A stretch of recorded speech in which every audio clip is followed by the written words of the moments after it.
fighting up the case. So he separated me, and which was another blessing, bro. If he never did that, I probably wouldn't be here speaking to you.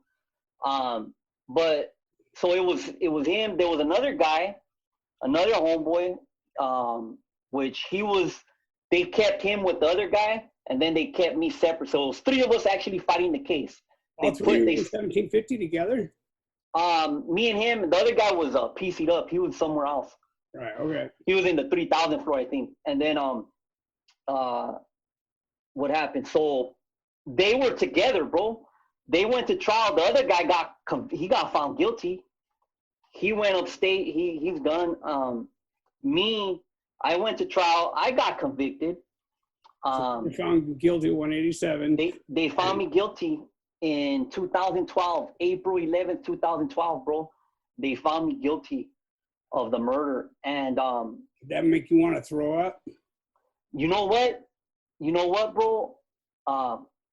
Surprisingly, I had faith that I was gonna get out because not to hit you guys too much with the God thing and all that, but I believe God gave me a promise when I first got arrested. I was gonna commit suicide, bro. I couldn't see myself fighting a case, bro. I was tired. My mom was sick. There was a lot of stuff going on, and I wanted to end it, bro. And I had a supernatural encounter with God, bro, where He kind of brought me out of it. And from that point forward, I had that promise in my heart. And so I had 1 foot in, 1 foot out with the whole with as far as my walk with God. For sure. I was still, you know what I mean, active, and I never stopped being active. I never went the other way. But in my own personal life, in my own cell, God started working on me, bro. So when I got found guilty, I knew that He was gonna get me out, bro. And so when they found me guilty, we filed this motion. I left my pro per status. I gave up my pro per status, and I had an attorney. I told you offline. Alex Kessel. Shout out to Alex Kessel, man. He's one of the best attorneys in LA. He was the attorney. Pro per, did you have a sidebar attorney? They had that dude. His name James Bisno. He's a state appointed. The guy I told you was like a DA. Right. They forced me to have this guy. Right. In case I gave up my status. So he used to sit in for a while until they knew that I wasn't gonna give up my status for years. So he left. But initially he was there, bro. He was there as a co-counsel type of thing. And I would see him. Hey, so at night when I'd be sitting in the county, same floor, 1750, you know what I mean? I was like Matlock the night before court, you know what I mean? Your Honor, I've jagged, like I had that shit beat in my mind almost every night before I go to court. And I get to court and I'd be like, you know, I couldn't spit the shit that I wanted to spit back then because I just get too nervous, you know? Did any of that ever happen to you? Oh, like, yeah, right bro. you were on it, you know what I mean? Bam, yeah. I have plenty of episodes like that, and sometimes I'll do good. Sometimes it'll just flow right out, and sometimes I'd get stuck because I actually had a judge. He would use psychological. His name was Bowers in CCB court. This dude would use psychological tactics to try to dissuade me from being proper and from actually lacing the record and saying what I had to say, like to cite the law, the case laws, and all the penal codes for appellate purposes. He would cut me off, and he'd use these little psychological ploys to kind of mess with me, and sometimes it'll work, bro. I would sometimes walk out of that courtroom, bro, so mad, where I'd be crying, bro, like not crying out loud, but tears would I'd be so hot, bro, like, because I can't do nothing, because we're used to kind of acting violent. Yeah. When we get high, we're going to react violently, bro. And by not being able to do that, I would really I'd cry, bro, and I'd be so upset, man. And with that situation, I ended up, this is another miracle that happened along the case, is I was able to get out of that courtroom. I filed paperwork against him with the higher courts. And that's a very hard thing to do, bro, is to get out of that court. To get out of a courtroom is very difficult to do, dude. So, you know, thank God, bro, I found the right stuff. I said the right things, and I got out of that courtroom, man. And I ended up in another courtroom, which was with Miss Kathleen Kennedy. She was the judge that for O.J. Simpson's preliminary hearing. She's right next door to Judge Lance Ito's courtroom. That was my judge. Ito was my judge. Okay, that was 110. That was Department 110, and I was in 109. So she was OJ's judge before he went to Ito. She's the one that bounded him over. Right. So that was my judge. She's the one that set me free, bro. What was her name? Kathleen Kennedy. I think I had her a couple of times in the beginning, bro, before I went to Ito as well. Probably, yeah. I did my 1538.5 hearing with her.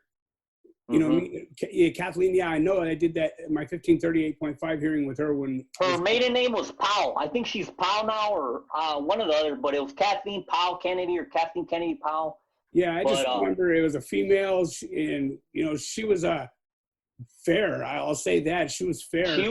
She was very fair, bro. She was by the book, bro. Yeah, by the book, fair, yeah. They used to say she was one of the worst judges you can stand. You have her, yeah. You didn't want to have her, but I thank God that He put me with her, bro, because she played by the book, bro, and on both parties, yeah. The laws that set me free, she could have easily rejected it, but she didn't, bro. She followed the letter of the law. Yeah, she followed true guidelines. Yeah. Exactly. Yeah, I remember that she held the sheriff's department up to the same scrutiny she would hold me up to. You know, like when we were presenting all evidence being put on the table, and how did they obtain that evidence? And, you know what I mean? Like, I'm in county jail when I caught the case, so it was all obtained lawfully. You know what I mean? I'm in their house. So anything I did, you know, that's how it broke down. You know what I mean? Like, that whole hearing was for nothing. Actually not. It was a growing experience. You know, it's an experience I hope these kids never, ever have to experience, you know, because I left that courthouse so many times wanting to throw up, you know, in the courtroom. And like you said, bro, tears, you just can't let one of them drop, though, you know what I mean? But you get to your cell that night, you know what I mean? Get all choked up, that frog in your voice. Sometimes during court, I'd get that frog in my voice. And I'd be like, you know, just so angry at myself, at God, at the world. You know what I mean? Like, I would just be so angry. Because I really thought that I was going to get, like, you know, a cheeseburger and sent home on my case. You know what I mean? To be honest with you, I thought I was doing the right thing. And they had me convinced of that. I was 17, bro. You know, what year was that? So impressionable. 84. Wow. Yeah, I was so impressionable, you know, like it wasn't really like called the gang module, but it was the gang module. You know what I mean? They take us all, you know, 3800 Charlie Row you guys were downstairs. You were 34. Yeah. So and people say that they're agnostic or whatever, you know what I mean? I always tell them, yeah, you know, pray, go to Los Angeles County Jail, man, fucking hit the modules. Because you guys jump in, you know what I mean? As soon as you get there that night, you know, after count, they're jumping everybody in that came on the floor that day. Anybody screams, they're leaving, you know, it's that simple. You know, how many times did you hear a screamer? Man. I've seen everything in that place, bro. I've seen so much crazy stuff, bro. Yeah, save that shit for Patreon. I know you got some bomb Patreon stories. Yeah, that place was a nightmare, and that's what I want these people to know. We felt it for them. They don't have to live it, man. You know, I believe that God sent you out to do some work too. I believe exactly, that. Bro. So, all right, you caught a murder. You were already trying to think that you were going to do the right thing when just as you catch this murder, you know what I mean? You go to trial, you lose, you know what I mean? So you're now convicted, you're sentenced to how much time? That's the thing. We never let them sentence me. As soon as the guilty verdict came in, you appealed then? We told the judge that we're going to file a retrial motion. because there was insufficient evidence for them to convict me. Under Penal Code 1111, a conviction cannot be had unless there is sufficient corroboration, and it cannot be had based on the testimony of a co-defendant alone. In other words, in layman's terms, you Because he said cannot, so doesn't mean I'm guilty. just because he said, there has to be some other independent evidence. Right. Even if it's slight, it doesn't matter. There has to be other independent evidence to connect me to the crime, which there wasn't. The other witness, they had anything, bro, anything, and anything. Other witnesses saying the same thing he's saying, which there wasn't. The only other witness they had was the wife of the other guy that's doing life. They had her testify. She actually said the opposite of what he said. She actually said that he was a shooter. She actually said that he was bragging about the murder the following day after the murder occurred. She testified that he was in the car with her and that he was bragging about the dude's guts coming out of the stomach, like all kinds of crazy stuff. So her testimony directly was in direct conflict with his testimony. So that was out the window. So there was no other evidence for them to use against me. So and legally, that guy that's telling that his guts are hanging out and yada yada, this is the guy that is free today? Yeah, that's the guy, bro, that's free today, man. And I don't hold no animosity towards him, bro. Initially I did, right? But God has allowed me to get that out, bro, because it only hurts. That animosity, it only hurts you, man. It's like poison living inside of you, bro. So it's like feeding yourself poison and hoping he dies. You know what I mean? Yeah. It is. So, but I ain't gonna lie. Yeah, I held that in me for years, bro. You know, because that was my little homie. That was like one of my good homies, bro. You got killed. Yeah. No. The guy that got on the stand against me. Oh, that was your homie for a long time. Yeah, that was my good. You know, I looked at him. He was from a younger generation, but say that again, bro. I want everybody out there to hear this. If you didn't hear what he says, listen up, guys. Who told on you? Yeah, my homeboy, one of my good homies. Hey, dudes, huh? You know, and you know, like I was saying, I held a lot of resentment and bitterness towards him for many years. And the only way I was able to get that out is because, you know, my relationship with God and I had to release that. It was a process. I had to get that out of me. And I don't wish nothing bad upon him. He's out now and, you know, whatever, bro. We're all on different journeys. But yeah, to highlight the point you wanted to highlight, bro, is make no mistake about it. If anybody listening and watching this, if you're out there doing stuff, you're out there committing crimes and your closest friend, man, if he ends up in a situation where his life, it's either his life or your life, 99.9999%, he's going to tell on you, man. He's going to choose himself over you, bro. The code we used to live by is no longer in effect. That's out the window. So you know, that's why we're here, man. I'm pretty convinced that that's why Badger does this, and that's why I come on these platforms to share my story, man. So hopefully you guys don't have to think that you know you're out there doing all these things and that you're gonna be walk away scot-free, man. Usually it's gonna be your best friend that's gonna tell on you and you're gonna regret it, man. So the worst one is if you can't live with yourself, bro. A lot of people can't live with themselves down the road. You know what I mean? Like I carry a lot of anyway, that it's not about me, but like I carried a lot of you know what I mean, taking someone's win. You know, you carry that with you, especially up close and personal. You know, like mine was up close and personal, bro. You know what I mean? Like it was bad, bro. You know what I mean? Like, and I lived with that, and I still live with that. You know what I mean? I don't know about you. 5 years in the county jail. If you're not sporting some form of PTSD, bro, then you're way stronger than I am. I suffer from a bad case of anxiety. Yeah. Where I can't even breathe sometimes. And I've tried the medications, bro. those things are vicious, man. The medications they try to give you for that.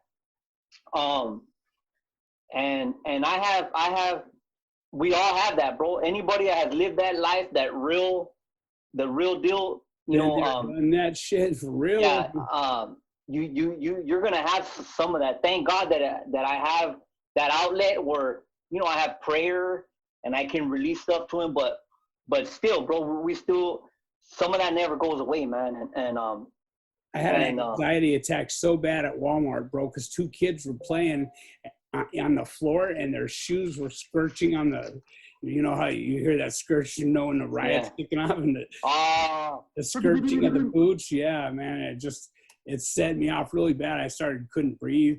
I don't discuss all that shit on here too much because, I don't know. I guess maybe people hit me up from time to time like, hey, can you tell us about the PTSD and shit? And I didn't want to admit or acknowledge that I actually had it, bro. Me either. I'm like, nah, man, I'll just walk through, just another thing, because in the county, man down, check his pockets. You know what I mean? Like, it's just vicious, bro. It's, yeah. Like with me, I did not only have the jail stuff. Yeah, I just got that notification too. Yeah, I just I didn't just have to deal with. I don't just have to deal with the whole being in solitary so many years, and all that. I have when you gangbang, you're really out there gangbanging. You have all that element too, bro. Where I can't even say it in words too much, but it's there, bro. It's there, and it's definitely just as the same as PSD as if you come back from the war and military. It's probably not exactly like that because out there, they're they're hitting the bombs and grenades. There ain't nothing any different, bro, except for circumstances. That's it. But out here, but in gangbang, you're still dealing with gunplay, man, and all those things, bro. So they definitely take a toll on you, man. So stay ready. You ain't got to get ready. All that shit. You know what I mean? Fucking cheek and razor blades to go to visiting. Fucking, like that's the life. That's the life we were living, man. All I never that, went man. to visiting without a razor blade. You know what I mean? I always had a razor blade and a handcuff key. All that, bro. So, and here we're down there training, learning all the fucking spots where to hit somebody if we hit them, and I know you guys were active with that steady. We sit in our cell and train for hours, and most of that was just out of boredom. And then you watch the cops and pay attention to everything they do. You know what I mean? Just in case you gotta get them. I told a story about this cat named Lifer. He suckered me into getting him out of a cell to take a shower. You know what I mean? And when I did, bro, I spoke up for the dude. You know what I mean? He was an SA, and he fucking moved on the sheriff when I got him out, bro. Wow. I caught that beef with not as far as going to court, but like with the sheriffs. You know what I mean? They gave me the blues for a while. They gave you the blues for that one. For sure. They had me on my knees out there on that concrete, fucking with my hands behind my head, my nose on the wall. I couldn't stand that. Remember that? Yeah. Remember the face on the wall, bro, with the knees, and they leave you like that for hours. Hours. Your knees. Not minutes. Hours. Try sitting on your knees, even on the rug. That it'll hurt. Try being like that in the concrete, man, like that. Your shit goes numb. You can't feel. And if you even move, if you start moving like doing all that, it's a wrap. You're gonna get a size 13 boot on the back of your head, and you're gonna get sapped, and you're gonna get flashlight, and you're gonna get stomped out. It's crazy, man. No, man. People don't know what we went through, bro. And you couldn't even tell a cop's name to write it up on paper because he had 17 letters on a name tag, bro. There was none of that, bro. There was none of that. You couldn't even look at a cop walking a child, remember? In the eye, bro. Yeah. You couldn't even make eye contact with him, bro. They'll snatch you out that line, and it's a wrap. What about sucking your teeth? Suck your They teeth. hated that, bro. Sucking your chicken or something, you're leaving the chow. Man, you're getting killed.